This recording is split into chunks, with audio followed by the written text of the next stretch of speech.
Good morning, dear students. Today we will read the poem The Quarrel. I think you have read this poem. Today we will understand it, okay? The Quarrel. You better know what is the meaning of the quarrel. Quarrel का meaning क्या होता है? मतलब झगड़ा करना, है ना? जैसे आप अपने घर में करते होंगे. It is common for brothers and sisters to quarrel, although sometimes they may not even be able to say why they quarrel.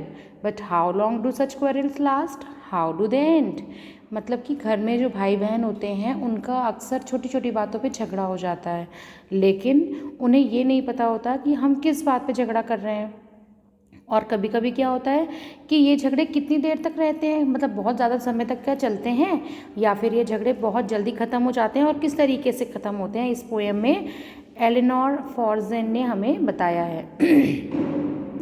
I quarreled with my brother, I don't know what about. One thing led to another, and somehow we fell out. The start of it was light, the end it was strong. He said he was right, and I knew he was wrong.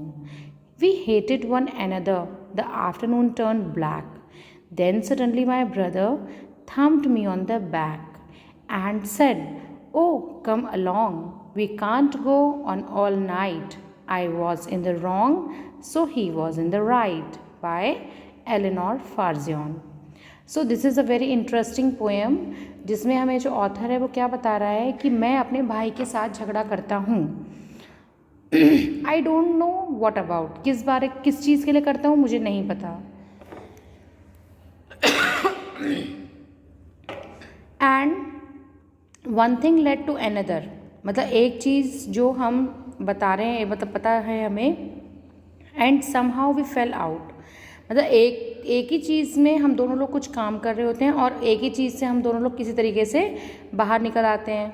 The start of it was light. मतलब कि suppose for example हम ले लें कि suppose आप और आपका दोनों भाई जो है, दोनों लोग आप लोग कुछ पेंटिंग कर रहे हैं, ड्राइंग कर रहे हैं एक साथ, और ऑल ऑफ सडन आप जो है उस ड्राइंग से मतलब करते करते उसने कहा कि मुझे भी येलो कलर चाहिए, आपने कहा मुझे भी येलो कलर चाहिए. इस तरीके से आपकी छोटी सी बात पे लड़ाई स्टार्ट हो गई. And the start of it was slight. मतलब स्लाइट मतलब बहुत ज़रा सा, मामूली सा. जो स्टार्ट होता है लड़ाई का, जो झगड़े का जो शुरुआत होती है बहुत छोटी सी होती है, लेकिन जो एंड होता है वो बहुत स्ट्रांग हो जाता है. एंड होते होते बहुत ज़्यादा, मतलब मुंह से लड़ाई शुरू होती है और फिर एक दूसरे को मारने भी लग जाते हैं. He said he was right. वो कहता है कि मैं ठीक था और मुझे मालूम है कि वो गलत था. We hated one another. हम एक दूसरे से नफरत करते हैं. The afternoon turn black. Turn black मतलब क्या हो जाना है. अब देखिए रात में तो अंधेरा होता है, रात तो काली होती है, लेकिन आफ्टरनून टर्न ब्लैक मतलब जो आफ्टरनून है वो कैसे टर्न ब्लैक हो गई कि क्योंकि उस आफ्टरनून में आपने पूरा टाइम तो लड़ाई करने में वेस्ट कर दिया, आपने कुछ इन्जॉय नहीं किया, आपने एक दूसरे से बात भी नहीं की. तो इस तरीके से आपकी जो आफ्टरनून है वो ब्लैक हो गई. ब्लैक हो जाना मतलब कि वेस्ट हो जाना, यूजलेस हो जाना. Then suddenly my brother thump me on the back. और तभी मेरा भाई जो है अचानक से मेरे पीठ पे, मेरे बैक पे मुझे थम्प करता है. थम्प मतलब किसी को थपथपाना. एंड सेड, और बोलता है, ओ कम अलॉन्ग. अरे चलो ठीक है, आओ इधर. हम पूरी रात ऐसे नहीं लड़ सकते. We can't go on all night. हम पूरी रात इस तरीके से नहीं लड़ सकते. I was in the wrong. फिर वो क्या कहता है, I was in the wrong. जो पहले कह रहा था कि मैं सही हूँ, अब वो कह रहा है कि मैं गलत था. So he was in the right. और जो पोएट है जो कि पहले अपने भाई के लिए कह रहा था कि मैं गलत था, मतलब कि तुम गलत थे, अब वो कह रहा है कि वो सही है. तो इस तरीके से हर भाई बहन में ऐसे छोटे छोटे से झगड़े होते रहते हैं, और उसी के बारे में ये स्वीट सी पोएम लिखी है पोएट ने.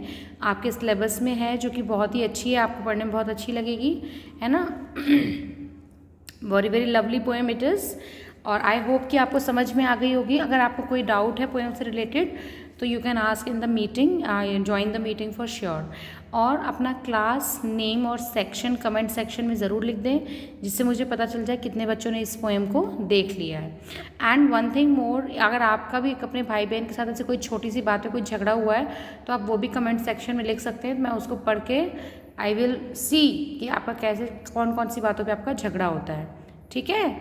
Now do watch the video for sure and get ready for the meeting. And one more thing, write down the name of the poem and the poet, and you can draw a picture, any picture related to the poem.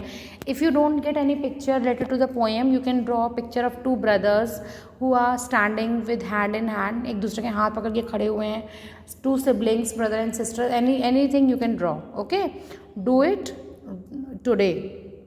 Thank you, have a nice day.